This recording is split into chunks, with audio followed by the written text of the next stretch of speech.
రక్షణ పొందిన ప్రతి ఒక్కరు కూడా ప్రతి ఆదివారం యేసుక్రీస్తు ప్రభువు వారి యొక్క ఆ త్యాగాన్ని, ఆ సిలువ మరణాన్ని మనం జ్ఞాపకం చేసుకోవాలి. ఈ పాత్రలో మనం చేయవేస్తూ ఉన్నప్పుడు ఇది కేవలం రొట్టె కానీ అలాగే ద్రాక్ష రసం అని మనము అనుకోకూడదు. కానీ దానికి సాదృశ్యంగా యేసుక్రీస్తు ప్రభువు వారి యొక్క రక్తము, ఆయన పాపముల కొరకు రక్తాన్ని చిందించి ఉన్నాడు, ఆయన శరీరము అనగా ఆయన యొక్క శరీరం నలగొట్టబడి ఉన్నది అని మనము యోగ్యతతో ఈ పాత్రలో చేవేయాలి. యోగ్యత కలిగి ఈ పాత్రలో చేవేయాలి. ఈనాడు చాలామంది ఎలా ఉన్నారంటే అయోగ్యతతో ఈ పాత్రలో చేవేస్తూ ఉన్నారు. అయోగ్యతతో అంటే మరలా లోకంలో ఉన్నటువంటి అవిశ్వాసుల వల్ల నడుచుకుంటూ పాపాన్ని చేస్తూ ఈ పాత్రలో పాల్పంపులు పొందుతూ ఉన్నారు. పౌలు గారు అదే అంటున్నాడు. 1 కొరింథీయులకు రాసిన పత్రిక 11వ అధ్యాయము 29వ వచనంలో, ప్రభు శరీరం అని వివేచింపు తిని త్రాగువాడు తనకు శిక్షావిధి కలుగుడికే తిని త్రాగుచున్నాడు. అలాగే 10వ అధ్యాయంలో ఒక విషయాన్ని తెలియజేస్తున్నాడు. ప్రియమైన వారలారా, చూడండి, 1 కొరింథీయులకు రాసిన పత్రిక 10వ అధ్యాయము 5వ వచనంలో, అయితే వారిలో ఎక్కువ మంది దేవునికి ఇష్టలుగా ఉండకపోయారు గనుక అరణ్యములో సంహరింపబడిరి. వారు ఆశించిన ప్రకారం మనము చెడ్డవాటిని ఆశించుకున్నట్లు ఈ సంగతులు మనకు దృష్టాంతములుగా ఉన్నవి.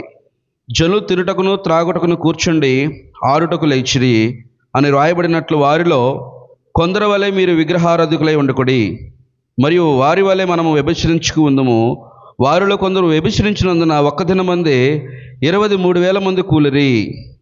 ఇక్కడ ఏ విషయాన్ని గుర్తు చేస్తూ ఉన్నాడంటే, ఇశ్రాయేల్ ప్రజలను ఐగుప్తు యొక్క బానిసత్వం నుంచి దైవజనుడైన మోషే విడిపించిన తర్వాత వీరు మరలా పాపాన్ని చేస్తారు. ఒక బంగారు దూడను చేసుకొని దాని ఎదుట తినుచు త్రాగుచు సాగిల పడుతూ భయంకరమైనటువంటి పాపాన్ని జరిగించినప్పుడు దేవుని యొక్క శిక్ష వారి మీదకి వచ్చింది.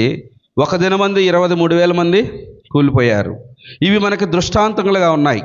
ఇప్పుడు ఈ ప్రభరాత్రి భోజనంలో పాల్పంపులు మనం కూడా పాల్గొనే ప్రతిసారి కూడా యోగ్యతతో పాత్రలో చేవేయాలి. అయోగ్యతతో ఈ పాత్రలో చేవేస్తే శిక్షావిధి కలుడికై మీరు తిని త్రాగుచున్నారు, అనేకులు రోగులను బలహీనలై ఉన్నారు అంటున్నాడు. చూడండి ప్రియమైన వారలారా, పాప క్షమాపణ నిమిత్తం బాప్తిసం పొందిన తర్వాత మరలా మనం పాపము చేస్తూ ఈ పాత్రలో చేవేస్తే మరలా మనకు కూడా శిక్ష తప్పదు. అటు వారి గురించి పేతురు రాసిన పత్రికలు ఏమని రాయబడి ఉందంటే, కడుగుబడినటువంటి పంది మరలా బురదలో పడినట్టు, కుక్క కక్కిన దానికి మరలా వాంతి తీరినట్లుగా ఈ సామెత చొప్పున వారికి సంభవిస్తుందని ఇక్కడ పేతురు గారు రాసిన పత్రికలో మనకు తెలియబడుతూ ఉంది. చూడండి, 2 పేతురు రాసిన పత్రిక 2వ అధ్యాయము 22వ వచనంలో, కుక్క తన వాంతికి తిరిగినట్టు కడగబడిన పంది బురదలో దొర్లుటకు మళ్ళినట్టును అను నిజమైన సామెత చొప్పున వీరికి సంభవించును. ఎందుకంటున్నాడండి ఆ మాట? 21వ వచనం చూడండి, వారు నీతి మార్గమును అనుభవపూర్వకముగా తెలుసుకొని తమకు అప్పగింపబడిన పరిశుద్ధమైన ఆజ్ఞ నుండి తొలగిపోవటం కంటే ఆ మార్గము అనుభవపూర్వకంగా తెలియకుండా వారికి మేలు.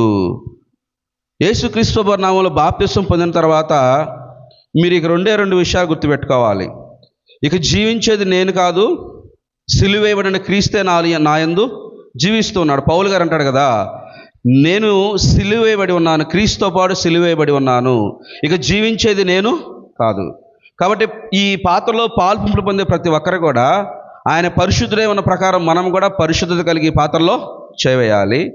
పరిశుద్ధతో ఈ పాత్రలో చేవేస్తూ ఆయన వచ్చేంత వరకు ఆయన మరణాన్ని మీరు పరిశీలన చేయాలి.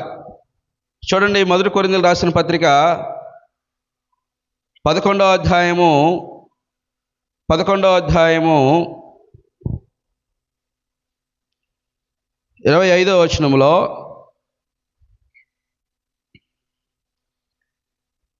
26వ వచనం చూడండి, మీరు ఈ రొట్టెను తిని పాత్రలను త్రాగినప్పుడల్లా ప్రభు వచ్చే వరకు ఆయన మరణమును ప్రచురం చేయాలి. అంటే యేసుక్రీస్తు వారి యొక్క మరణాన్ని మీరు ప్రచురం చేయాలి. ఏ విధంగా ఉండి ప్రచురం చేయాలి? యోగ్యతతో పరిశుద్ధత కలిగి మీరు పవిత్రమైనటువంటి జీవితాన్ని జీవిస్తూ. తెస్సలోనికీయులకు రాసిన పత్రికలో పరిశుద్ధులుగా ఉండుటకు దేవుడు మనలను పిలిచాడు కానీ అపవిత్రులుగా ఉండుటకు పిలవలేదు. కాబట్టి చాలామంది రక్షణ పొందినటువంటి ప్రతి ఒక్కరు కూడా కొంతమంది మరలా లోకంలో పాపం చేస్తూ శరీర సంబంధమైనటువంటి క్రియలు జరిగిస్తూ ద్వేషము, మత్సరము, కలహము, అపవిత్రమైనటువంటి జీవితము, భయంకరమైనటువంటి దుష్టక్రియల్లో పాలిభాగస్తులై మరలా ఈ పాత్రలో మీరు చేయవేస్తే మీకు మీరే శిక్షావిధి కారణమవుతారు. ఇశ్రాయేల్ ప్రజల దేవుడు ఏం చేశాడంటే ఒక్క దినమంది 23,000 మంది కూలారు. అయితే వాళ్ళు ఎక్కువ మంది దేవునికి ఇష్టలుగా ఉండలేదు. కాబట్టి నేను ప్రేమపూర్వకంగా తెలియజేసేది ఏంటంటే, ప్రియమైన వాళ్ళరా, ఈ పాత్రలో చేయవేసేటువంటి ప్రతి ఒక్కరూ కూడా మిమ్మల్ని మీరు పరీక్షించుకోవాలి. గత వారం నుంచి ఇప్పటి వరకు నా ప్రవర్తన ఎలా ఉంది, నా క్రియలు ఎలా ఉన్నాయి, ఒకవేళ నాలో ఏదైనా లోపం ఉన్నదా, మరలా నేను లోకంలో పాపం చేస్తూ ఉన్నానా. ఇందాక అన్నాడు కదా, కక్కిన కుక్క తన వాంతి తిరిగినట్లు. అది చాలా అసహ్యంగా ఉంటుంది కదా. పాపం చేసిన తర్వాత ప్రభువునామములో పాప క్షమాపణ నిమిత్తం బాప్తిస్వం పొందిన తర్వాత మరలా ఈ పాత్రలో చేయి వేస్తూ మరలా పాపం చేస్తూ ఉన్నాడు అనుకోండి, కుక్క ఒకసారి కక్కినప్పుడు మీరు చూడండి, అది మరలా తింటుంది. అది చాలా అసహ్యంగా ఉంటుంది, చూడటానికి చాలా వాంతి వచ్చినట్లుగా ఉంటుంది.